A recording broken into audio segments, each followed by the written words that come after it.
All right, we should be recording. Okay, Great. Well, welcome. Thanks for speaking with me today. sure. Dorrance Dean A P Durand with us for the Humanities Language Services Newsletter.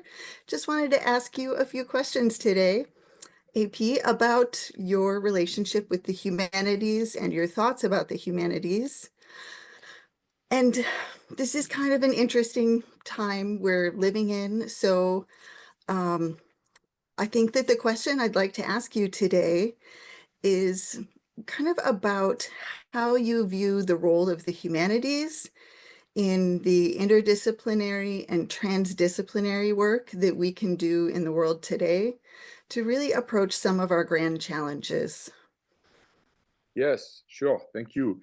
Well, I think that the humanities have always been at the core of everything, and they have always been important. They will always be important, and none of the grand challenges that the world has faced and is facing and will face can be solved without the skills and competencies that we teach and research in the humanities. So for me, the humanities, it's really at the core of everything. So that's why I like what you say when you mention interdisciplinary and transdisciplinary. I think it's very important for us. It's one of the things that define us. We cannot, there is not such a thing as the humanities island or silo. Because the example I gave when I travel around the country to other universities, and when I talk to some of my peers, other deans, we deal with the humanities, and often we talk about how when a university they have like a new strategic plan, for instance, and which is the case right now at our university with President Gary Mella. We Yeah. are looking at some new strategic imperatives. And very often people will think, well, there is a strategic plan, but the humanities, we are nowhere to be seen in it. And my take on that is like, very often I say, well, what are you talking about? I mean, like, what are the priorities? So like, if you take the one at the U of A, the one that President Gary Mella is talking a lot about, he talk about student access, about the land grant mission, about research of the grand challenges that the world faces, such as space exploration, national security, artificial intelligence, public health, water sustainability. When you first hear things like this, sometimes people, the general public especially, they may be thinking, oh, that's, they think this is associated with the sciences, right? Which it is. But it's also what maybe they don't think about is how it's also associated with the humanities, because the fact of the matter is that you cannot solve, the challenges that we face with space exploration or with water sustainability or public health without critical thinking, without adaptability, without being able to communicate well and work as a team player with other people, without creativity, innovation, problem solving, all of those things that we do research and teach in the humanities. In fact, none of those things you can do even if you don't know how to read and how to write, just to start with that even. So, I Right, think, it's true. since, you are associated with the writing improvement program, and right there, if you don't know how to write and to communicate your ideas and to communicate with your team, it doesn't matter what you do, and that's not, and then somebody could say, well, you could do that orally. Well, same thing. How are you going to organize your thoughts? How are you going to choose the words that you're going to use to convince your interlocutor? That's not, you're not just born like that. So to me, that's really, when I think about the humanities, that's what I think about. That's why I feel like we have always been there. We will always be there. And another thing that I often think about, and I think that's what makes it sometimes difficult for the general public and the media to understand what we do, is that we deal a lot with the abstract.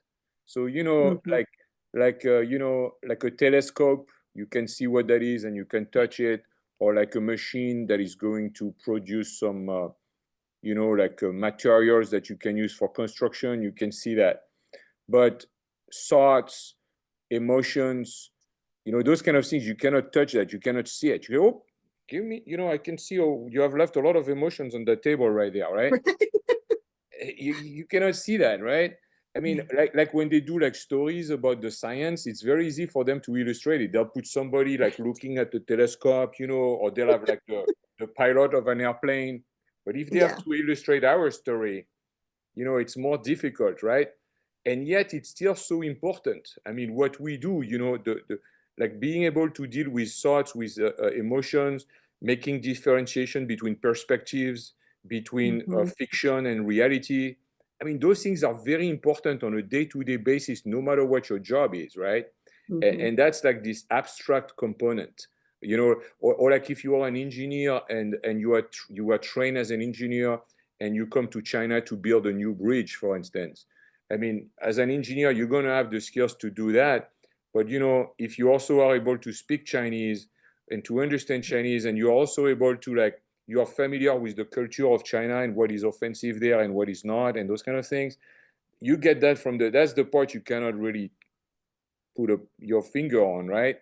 And that's what we Right. do. That's what we provide in the humanities. And that's why, I cannot see humanities uh, not interdisciplinary or transdisciplinary. It's not possible. Well, and when you mention like the cultural differences aspect, I often feel like a parallel between the cultural differences of different disciplines and the cultural differences of different, nations, social groups, etc. And I've thought a lot about that too, because I feel like the humanities being the place where we think about things like cultural competence and intercultural competence, Yes. like we need those skills Yes. And to apply everywhere. absolutely. Yeah. And skills that are associated with the one that you mentioned, like intercultural competence that we also bring to the table, is things like empathy and compassion, and to be able to be a listener and to Yeah. understand the other people. Now that doesn't mean you have to say yes to everything they say or to agree Uh, with everything, but to have that capacity that, to understand the rules of conversation and perspectives, and to be able to like pay attention to, communication is doesn't mean you have to speak the whole time. It's also listening.